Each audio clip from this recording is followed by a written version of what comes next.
अंगी लागलेलं, नकारात्मक गोष्टीला कुठेतरी मागे सोडत एक सकारात्मक गोष्टीची ऊर्जा अंगी लावली. नागपूरचा रहिवासी हरीश प्रजापती त्यांनी एक पुस्तक लिहिलं, हम तो जीतेंगे. या पुस्तकाची सुरुवात किंवा लिहिण्याची सुरुवात ही कधीपासून झाली आहे. त्याच्या जीवनाचा प्रवास हा कशा पद्धतीने झालेला आहे, जीवनात येणाऱ्या अडचणी, लोकांचा कुठेतरी कटाक्षपणा त्याच्या अंगी लागेल. एकेकाळी ही वेळ आली की नकारात्मक गोष्टीमुळे त्रस्त झालेला व्यक्ती जीवनात काहीतरी करायचे, कुठेतरी पोहोचायचे ही आकांक्षा त्याच्या अंगी बाळगली. बघूया याबद्दल शंखनादमध्ये एक खास रिपोर्ट.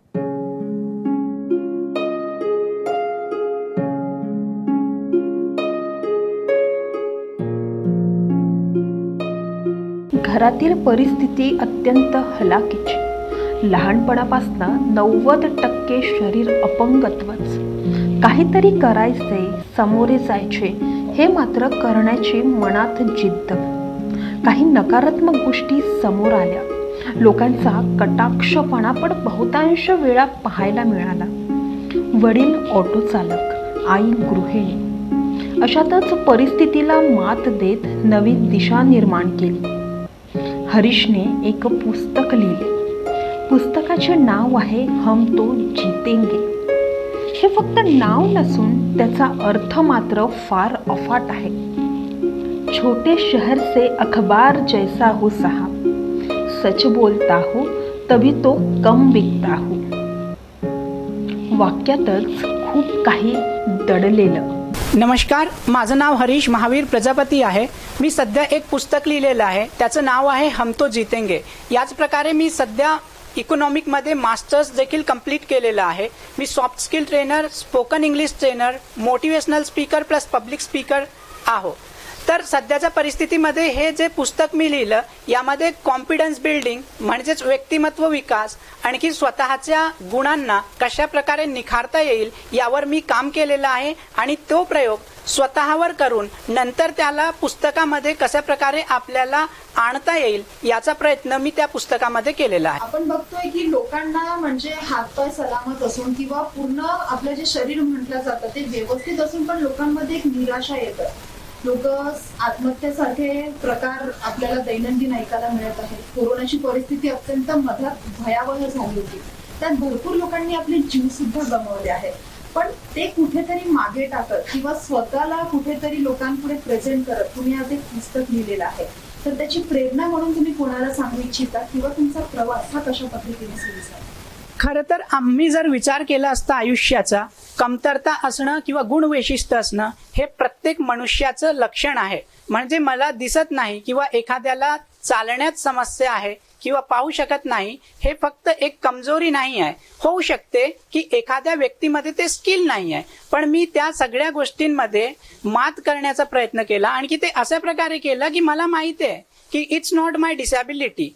कारण जर हे जरी असलं तर काही असे वैशिष्ट्य आहे की मी बाकीच्या क्षेत्रामध्ये काम करू शकतो. मी पाहू शकत नाही तर मी बोलू शकतो. मी जर लिहू शकत नाही तर एखादा लेखक शोधून आपले शब्द त्याला सांगून तो माझ्यासाठी करू शकतो. तर मला नाही वाटत की एखाद्या गोष्टीत कमतरता असणं म्हणजे 100 पैकी जर एक गोष्ट नसली तरी 99% गोष्ट आपल्या जवळ आहे. आणखी हे एक सकारात्मकता दिली. दुसराच एक अटॅच प्रश्न तुमचा असा होता की खरं तर हा प्रवास कसा होता. प्रवास कोणताही असो, माझा असो, सगळ्यांच्या प्रवासमध्ये संघर्ष असतो. तर ते एक सहज गोष्ट आहे, माझ्यामध्ये पण होतं. खरं तर ह्या प्रेरणेबद्दल पुरावा असा आहे की मी 3 वर्षांमध्ये वादविवाद, वक्तृत्व स्पर्धा केले.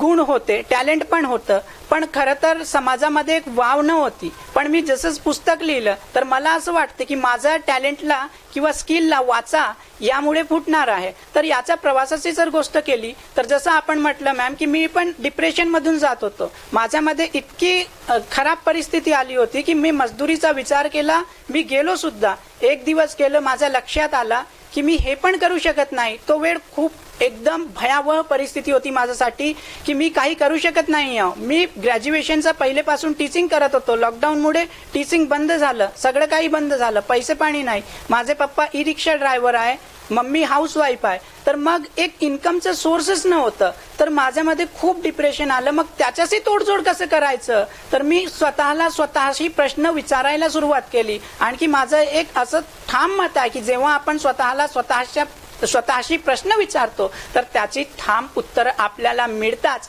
मी विचार केलं की काहीही करून मला एक प्लॅटफॉर्म पाहिजे. मग प्लॅटफॉर्म कसं मिळणार, साहजिकच पुस्तक लिहायचं. जर कोणी विकत घेणार नाही तर मी शाळेमध्ये जाणार, सेमिनार घेणार, कन्व्हिन्स करणार लोकांना वाचण्यासाठी. तर हा एक माझा एक लहानसा प्रवास होता.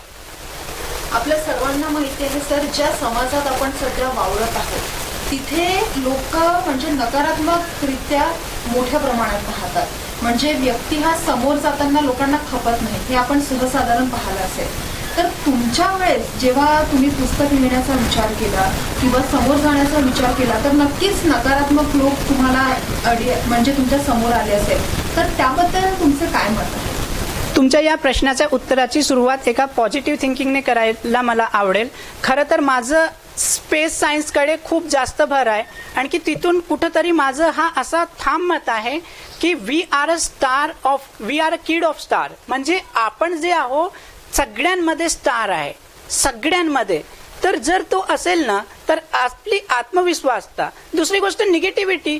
कसं असते, आपण सगळेच काही हिशोबाने पॉझिटिव्ह काही हिशोबाने निगेटिव्ह असतोच. मग एखाद्या व्यक्तीने एखाद्या वेळी कमेंट केलं तर हे स्वाभाविकच आहे. मी आपल्याला एक्झाम्पल देऊ इच्छितो. कॉलेजमध्ये असताना आम्हाला वाचता येत नाही, आम्हाला लिहिता येत नाही. साधं पर्याय म्हणजे की ऐकायचं, ऐकून अभ्यास करायचा. लायब्ररीवर बसलो की कुठून तरी आपल्याला असा धक्का लागेल, आणखी विचारणार हे गाणे ऐकण्याची लायब्ररी नाही आहे किंवा हे पब नाही आहे, तुम्ही इथे अभ्यास करायला आलं. मग स्वतःचं हेडफोन त्यांच्या कानात घालून सांगावं लागत होतं की मी गाणे ऐकत नाही, अभ्यास करत आहो. याच प्रकारे प्रत्येक कॉलेजमध्ये लायब्ररीच्या बाजूला रीडिंग रूम असते, तिथे पेपर वाचलं जाते. मी एखाद्या व्यक्तीला नेत होतो, पेपर वाचायला सांगत होतो.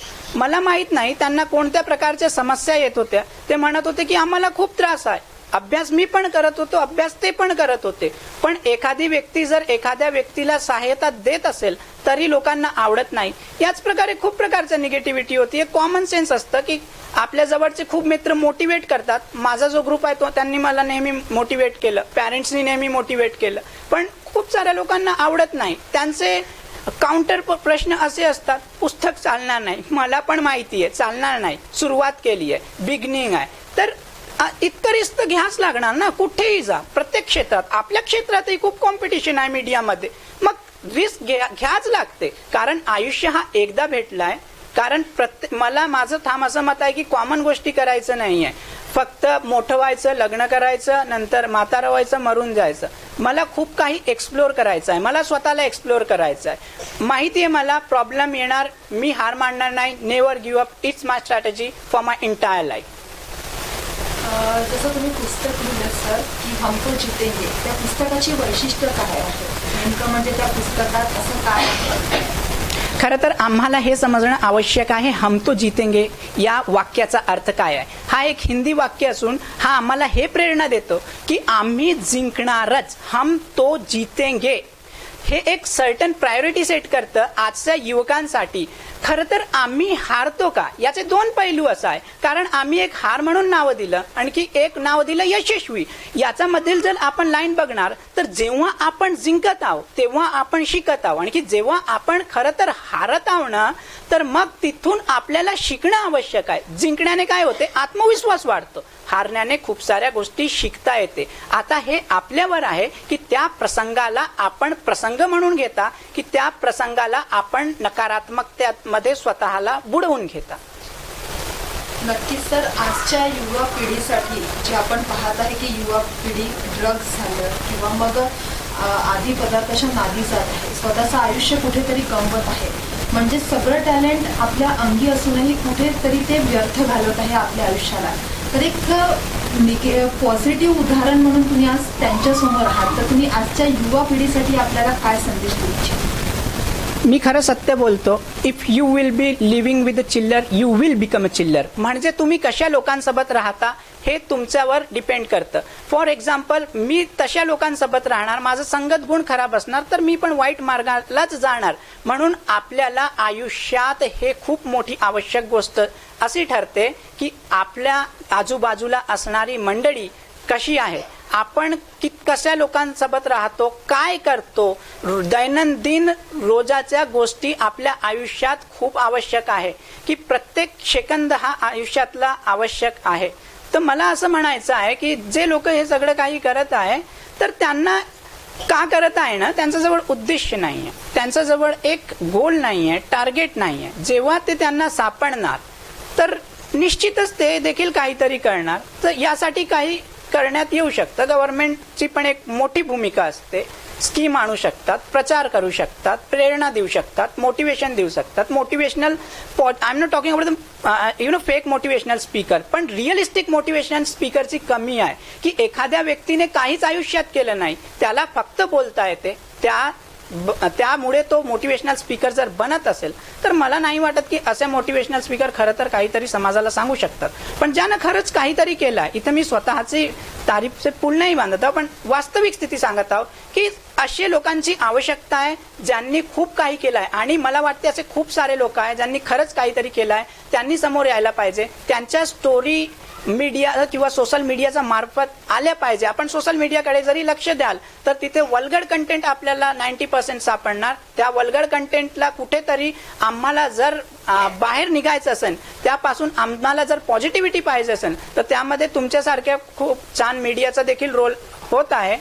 तर हीच एक गोष्ट सांगू इच्छितो मी. जेव्हा आम्ही घरी राहत होतो तर दादांनी सगळ्यात आधी निश्चय घेतला होता की त्याला एक तरी रायटर पाहिजे, कारण की मला तितकं वेळ मिळत नव्हतं की आम्ही इतकी म्हणजे लहानशीच पुस्तक निघाली पण आम्ही मोठी पुस्तक काढण्याचा विचार केला होता. तर त्याच्यानंतर मग विचार केला की लहान पुस्तक काढू म्हणून. तर दादाला एक रायटर हवी होती. तर मग आम्ही डिसाईड केलं की जेव्हा मी घरी राहते तर मी पण रायटर बनू शकते. तर तसं करून मी माझा कर्तव्य पार पाडला. आणि त्याच्यानंतर मग दादाला जितकी थोडीच कठीणाई जात होती, दादाला जास्त जात नव्हती, कारण दादा स्वतःचा अभ्यास स्वतः करून घेत होता. तर फक्त त्यावेळेला मी हेल्प केली. आणि रायटिंग स्किल जी असते, कारण आमच्याजवळ इतके पैसे नव्हते की आम्ही प्रूफ रिडिंगसाठी दुसऱ्यांना देऊ शकतो.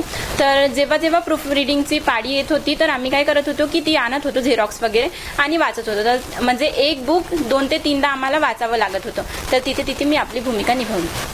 एक बहिणीचं कर्तव्य नक्कीच तू खूप मोठ्याने पार पाडलं आहे. तर एक शेवटचा काहीतरी आमच्या दर्शकांना काय सांगू इच्छिते? अच्छा, मला असं वाटते की म्हणजे जसं की मला माझा उद्देश म्हणजे मला भविष्यात काय करायचं आहे, माझे अम्बिशन काय आहे ते मला म्हणजे ठाम माहिती नाही आहे.